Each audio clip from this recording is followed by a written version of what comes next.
दोस्तों चैनल को like share subscribe और जाते समय घंटी बजाते मत भूलना। अब व्यंजनों का है प्रयत्न के आधार पर वर्गीकरण। किसके आधार पर? तीसरा है अपने प्रयत्न के आधार पर।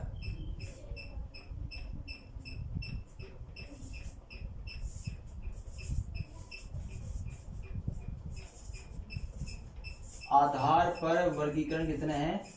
2। प्रयत्न मतलब प्रयास। तो 2 कौन कौन से हैं? प्रयत्न के आधार पर वर्णों के, अब यहां पर अपन स्वरों के, स्वर और व्यंजन, स्वरों और व्यंजनों दोनों का वर्गीकरण साथ कर रहे हैं। तो प्रयत्न के आधार पर व्यंजनों का वर्गीकरण न होकर के यहाँ पर वर्णों का वर्गीकरण है। तो प्रयत्न के आधार पर वर्णों के भेद होते हैं 2। कौन कौन से होते हैं? प्रयत्न होते हैं अपने 2। एक तो हो गया आभ्यंतर प्रयत्न, एक तो हो गया आभ्यंतर, और दूसरा हो गया अपना बाह्य प्रयत्न। बाह्य प्रयत्न। आभ्यंतर प्रयत्न के आधार पर वर्णों के भेद हैं 4। कितने हैं? 4 कौन कौन से हैं? स्पृष्ट,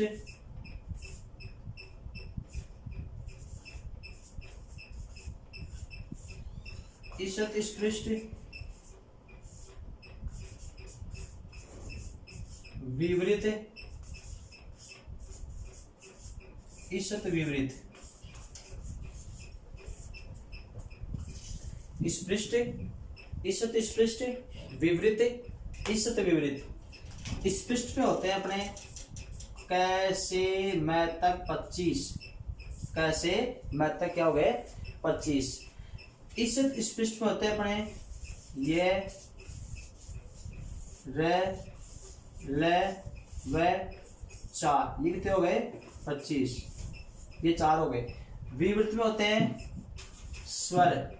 स्वर कितने होते हैं? 11। ईषत् विवृत में होते हैं अपने 4 श है। ये 4 हो गए अपने ईषत् विवृत।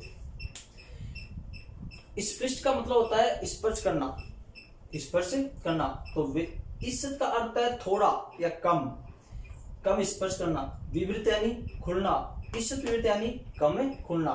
तो वे वर्ण जिनका उच्चारण करते समय जीवा मुख के अंदर आंतरिक अंगों का स्पर्श करती है, वो होते हैं आपके स्पष्ट वर्ण।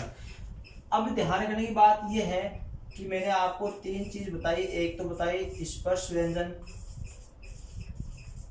स्पर्श व्यंजन। एक पीछे आई थी बात स्पर्शी, स्पर्शी व्यंजन, और एक है आपका स्पृष्ट व्यंजन, स्पृष्ट व्यंजन। ये 3 चीज है। स्पर्श व्यंजन पूछे तो आपको कितने बताने हैं? कैसे मैं तक 25 होते हैं। स्पर्शी आपके 25 नहीं होते हैं, स्पर्शी 16 ही होते हैं, और स्पृष्ट व्यंजन होते हैं आपके 25। इनका विशेष रूप से ध्यान रखना। स्पर्श पूछे तो 25 है कैसे मैं तक, स्पृष्ट पूछे तो भी 25 है कैसे मैं तक, बल्कि स्पर्शी पूछे तो 16 ही बताने हैं। इनमें से 25 में से 9 कम कौन से हो गए? एक तो चवर्ग हो गया जो स्पर्श संघर्ष में आता है, और एक वो 5 हो गए आपके नासिके, जो भी मैंने आपको उच्चारण के आधार बताए थे 8। तो इस प्रकार से स्पर्श हो जाते हैं आपके 16। अब है बाह्य प्रयत्न। कौन से हैं? बाह्य प्रयत्न। बाह्य प्रयत्न के आधार पर वर्णों को 2 भागों में बांटा गया है। 2 कौन कौन से हैं? एक तो है स्वतंत्री, स्वतंत्री या कंपन के आधार पर, स्वतंत्री या कंपन के आधार पर। दूसरा है प्राण वायु के आधार पर। क्या है? प्राण वायु के आधार पर। तो स्वतंत्री और कंपन के आधार पर वर्णों के भेद हैं 2। प्राण वायु के आधार पर वर्णों के भेद हैं 2। कौन कौन से? स्वतंत्री के या कंपन के आधार पर भेद दो है आपके सघोष अघोष। प्राणवायु के आधार पर दो भेद कौन से हैं?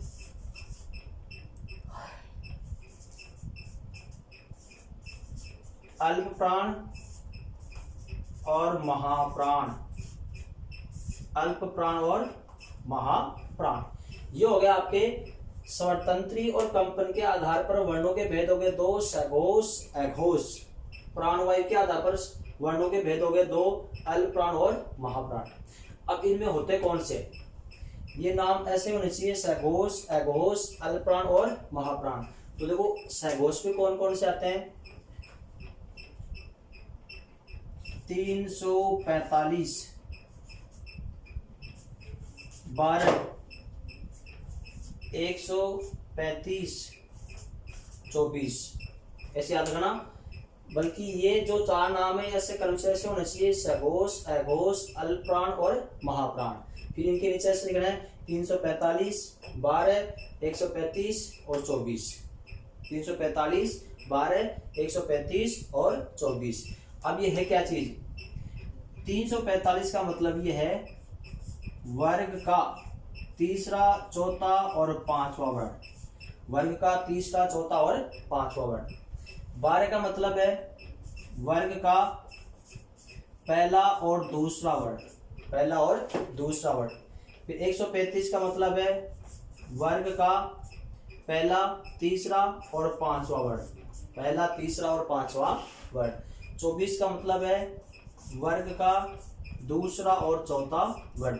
इस प्रकार से आपके वर्ग का तीसरा, चौथा, पांचवा वर्ण। तो यहाँ पर कुल वर्ण कितने हो गए? कितने हो गए बच्चों? 15। कितने हो गए? 15।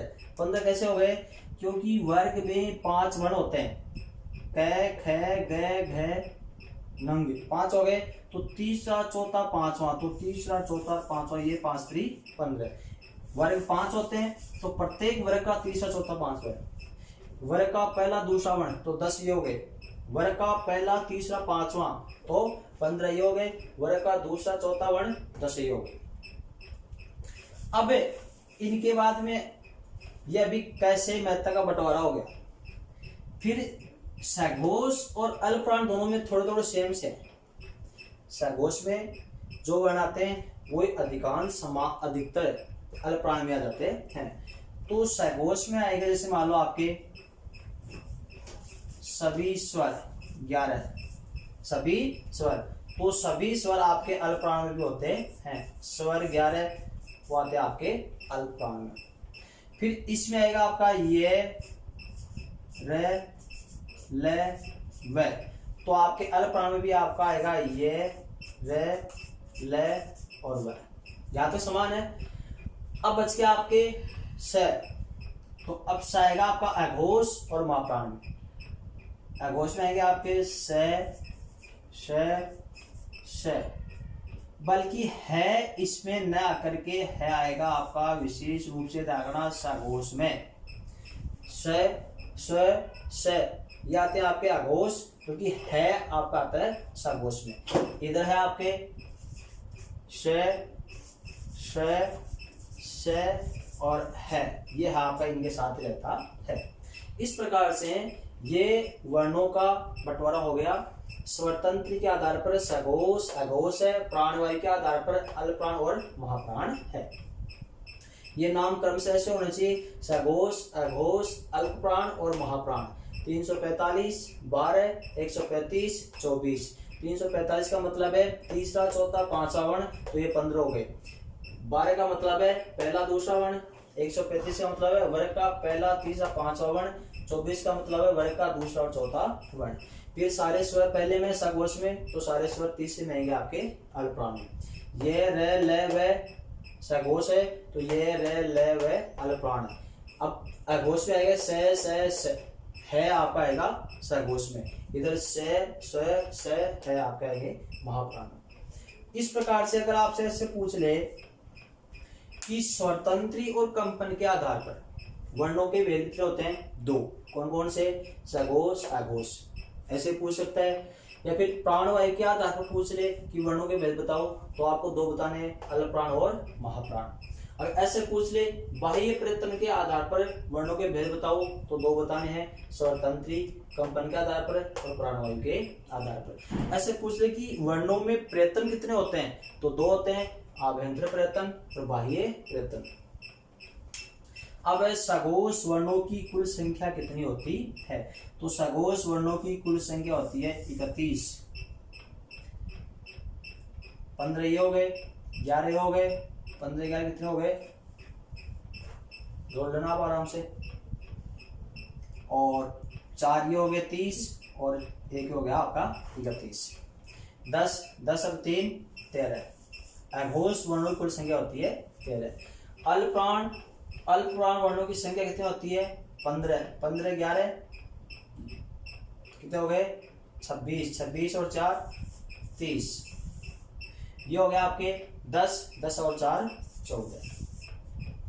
सघोष वर्णों की कुल संख्या 31 होती है, अघोष होते हैं 13, अल्पप्राण होते हैं 30 और महाप्राण होते हैं 14। अब ये आपके समझ में आया होगा। तो ये देखो ऐसे है कि कै ख ग घ नंग च छ ज झ ये ट ठ ड ढ ण त थ द ध न प फ ब भ म। ये हो गया आपके वर्गीय व्यंजन वर्ण, कैसे मैं तक।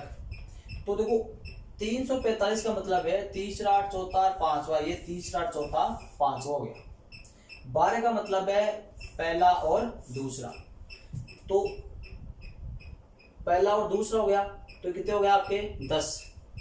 ये हो गया आपके 15। 135 का मतलब है पहला तीसरा और पांचवा, तो 5 पे 15 हो गए। 24 का मतलब है दूसरा और चौथा। इस प्रकार से आपके ये वर्णों का वर्गीकरण है। दोस्तों ये हो गया आपके व्यंजनों का वर्गीकरण। व्यंजनों का वर्गीकरण पहला था आपके उच्चारण स्थान के आधार पर व्यंजनों के भेद थे 6, फिर उच्चारण के आधार पर 8 है, प्रयत्न के आधार पर व्यंजनों के नहीं वर्णों के भेद है 2, आभ्यंतर और प्रयत्न। इस प्रकार से अपने ये तो हो गया वर्णों का वर्गीकरण।